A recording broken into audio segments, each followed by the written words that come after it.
कुंती, देखो कौन आया है।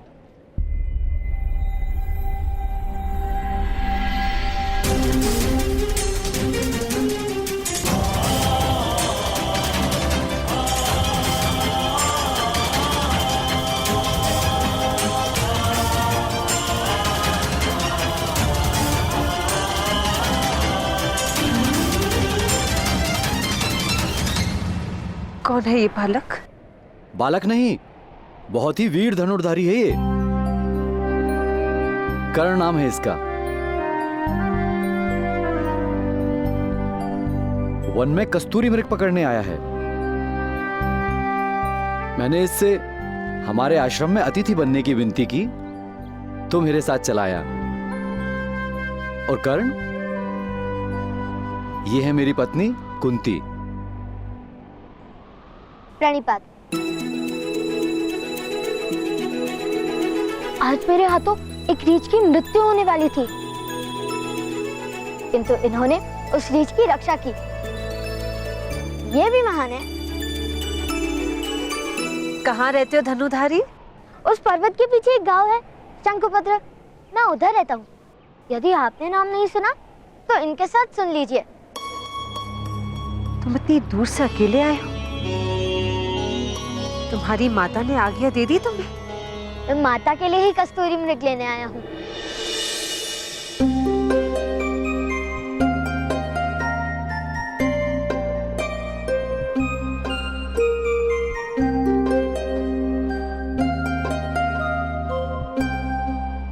एक बात बताइए महोदय, आपके आश्रम में भोजन नहीं करते? अवश्य होता है पुत्र। क्यों? आपकी पत्नी यहाँ है तो भोजन कौन बनाएगा? पुत्र, भोजन मेरी दूसरी पत्नी बनाती है।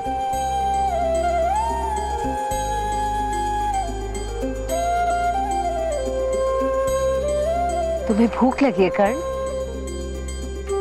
नहीं, माता ने कहा है किसी के घर जाकर भूख लगी है कहना उचित नहीं। किंतु भोजन की बात इन्होंने की थी, मैंने नहीं। जब किसी के घर पे अतिथि बनकर जाओ तो भोजन मांगना उचित है। तुम हमारे साथ जल आहार करोगे। वहां पर जल है, जाकर अपने हाथ धो।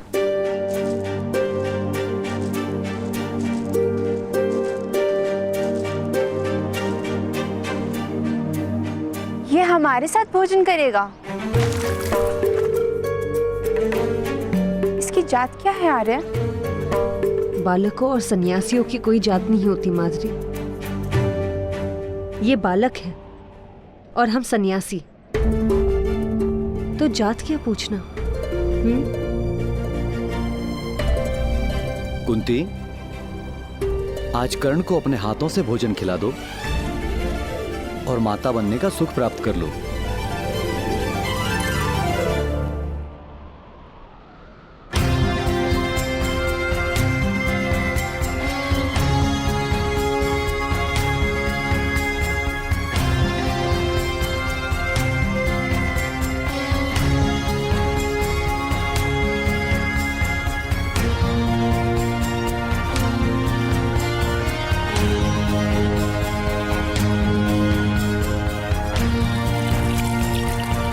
भ्राताश्री की रक्षा करना भगवान, और उन्हें शीघ्र एक कस्तूरी मेघ भी दिलाना।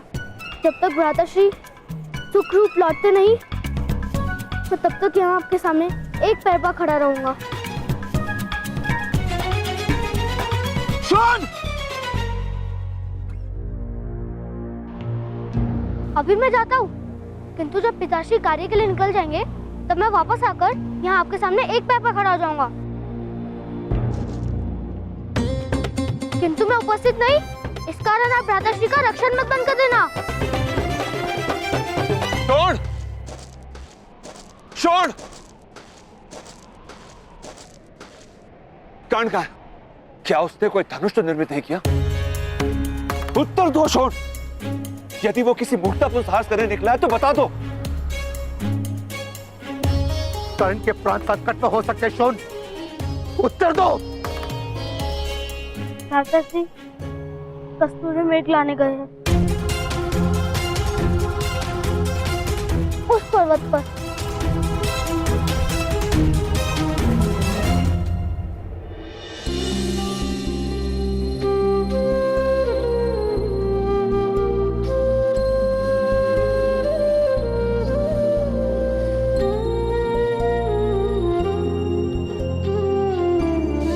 माता, मुझे भी अपने हाथों से भोजन कराओ। कोई आवश्यकता नहीं है। दोनों 9 वर्ष के तो हो गए हो, गुरुकुल जाने का समय निकट है। मैं बड़ा हो गया हूँ ना, अपने हाथों से भोजन करता हूँ।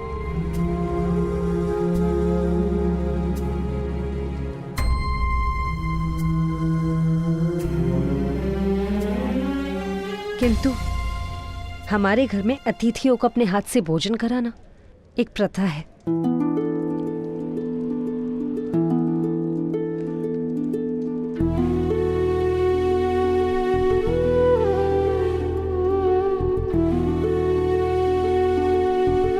खा लो पुत्र।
अरे कहाँ जा रहे हैं आप?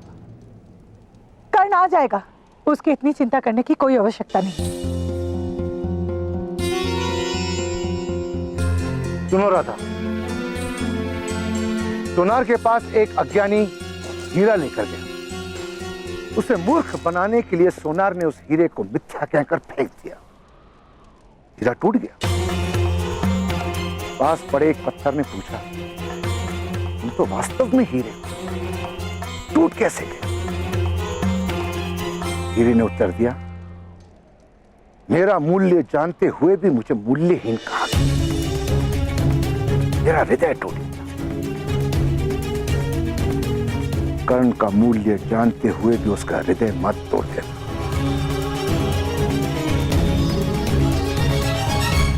अन्यथा समय तुम्हें क्षमा नहीं करेगा।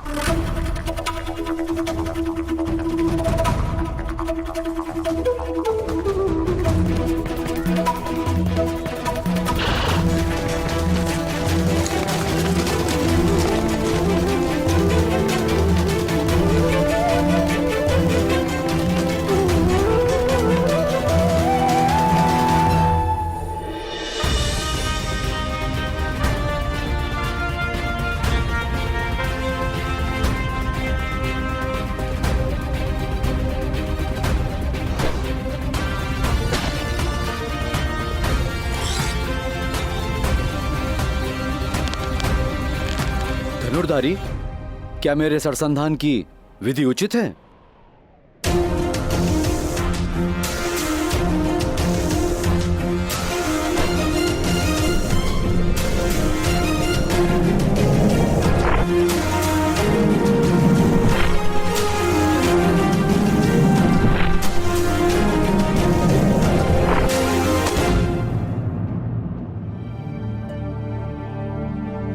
तुम चेष्टा करोगे?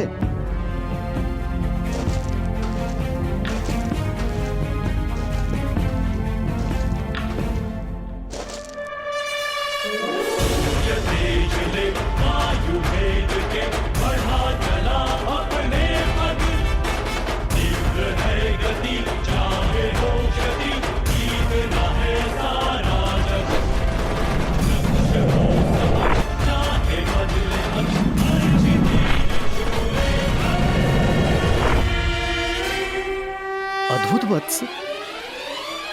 तुम इस आयु में इतने अद्भुत धनुर्धारी कैसे बन गए? मेरा तीर तो चला गया, आपका तीर लौट कर कैसे आया? क्योंकि मैंने उसे लौटने की आज्ञा दी थी पुत्र। आपके तीर आपकी बात मानते हैं? हाँ,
बाणों का तो कर्तव्य है बाणावली की आज्ञा का पालन करना।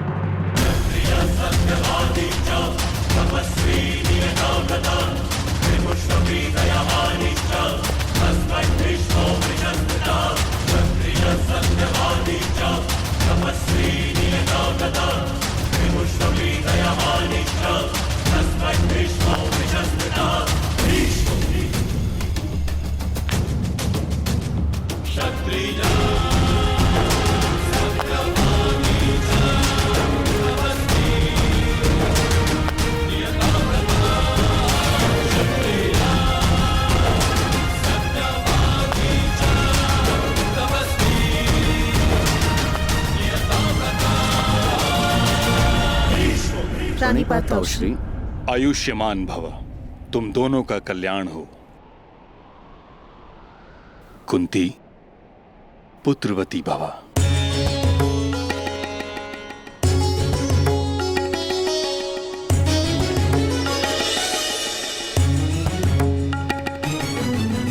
ये बालक कौन है पांडु? ताऊ अपने घर से भागकर कस्तूरी मृग पकड़ने आया है। मुझे वन में मिला तो इसे अतिथि बनाकर अपने साथ लाया। कर्ण, ये है मेरे ताऊ श्री महामहिम भीष्म।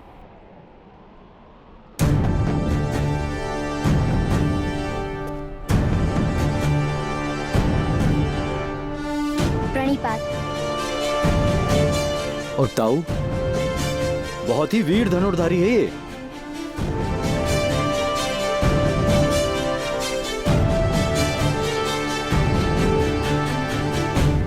शब्द और बाण दोनों पर जब तक पूर्ण अधिकार न हो उन्हें मुक्त नहीं किया जाता।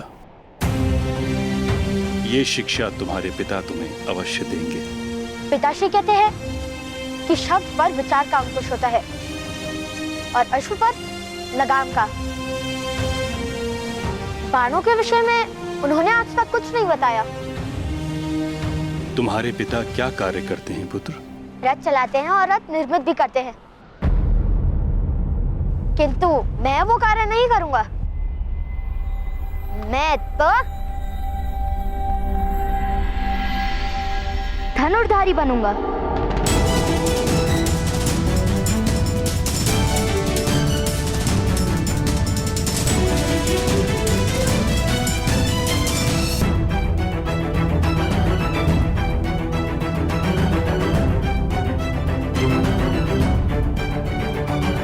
पुत्र का कर्तव्य होता है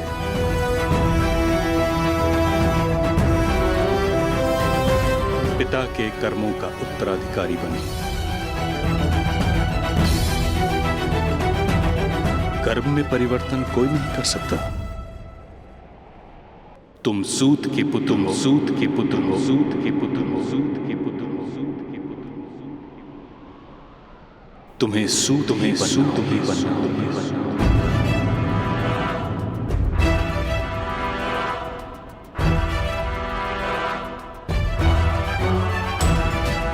धनुर्विद्या केवल क्षत्रियों के लिए होती है। किंतु यदि बालकों की कोई जात नहीं होती तो बड़े होकर उनको जात कैसे प्राप्त हो जाती है? जात क्या कोई फल है जो पौधों पे नहीं उगता किंतु वृक्ष पे उग जाता है?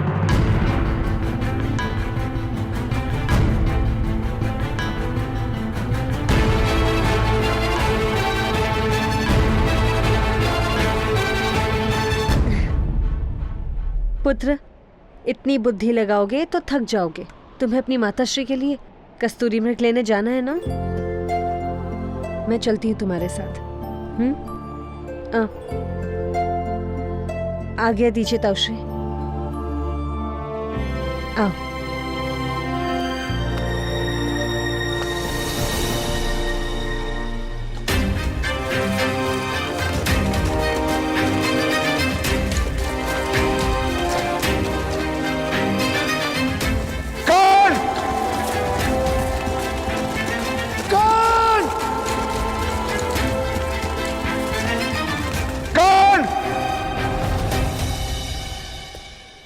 पुत्र पांडु, जी ताऊ। कुशल तो हो? पूर्ण संतोष है ताऊश्री। सत्ता और संपत्ति के त्याग में इतना सुख होता है, ये बात हस्तिनापुर के राजभवन में रहकर कभी न जान पाता।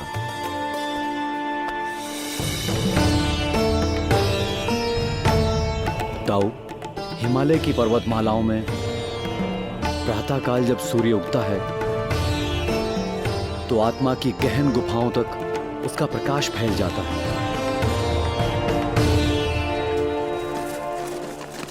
अभिरथ, वो वहां उनसे जाके पूछें।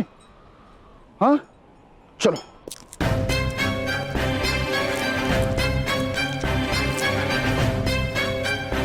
क्षमा कीजिए ऋषिवर, एक बालक इन पहाड़ों में कस्तूरी मृग पकड़ने आया है। क्या आपने देखा उससे? कर्ण? वो हमारे ही आवास में है। क्या वो आपका पुत्र है? जी। घबराइए मत महोदय, कर्ण सुरक्षित है। वो और मेरी पत्नी कस्तूरी मृग लाने गए हैं। आपका बहुत ऋण है जो आपने उसका रक्षण किया।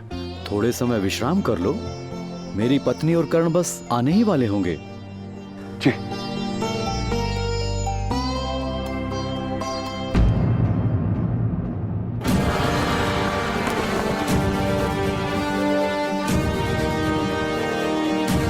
क्षमा कीजिए, किंतु ये वट वृक्ष का चिन्ह केवल एक ही मनुष्य के रथ पर शोभित होता है।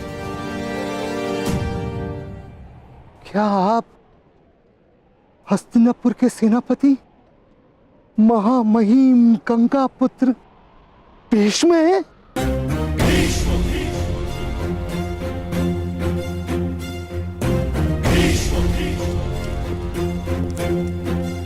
कल्याण हो पुत्र। आपके शौर्य और न्याय की चर्चा पूरे आर्यवर्त में है महामुनि। आपके चरण स्पर्श करके मैं धन्य हो गया।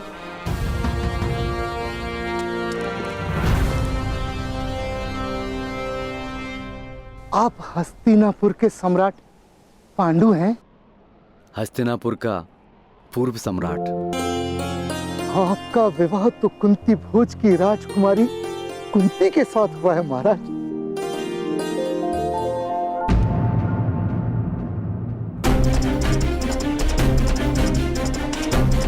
यदि ये बालक राजकुमारी की आंखों के सामने रहा तो शीघ्र ही वो लोकलाज की चिंता त्याग कर इसे अपना लेंगे और बहुत बड़ा अनर्थ हो जाएगा। इसलिए इस बालक का राजकुमारी से दूर और गुप्त रहना अनिवार्य है।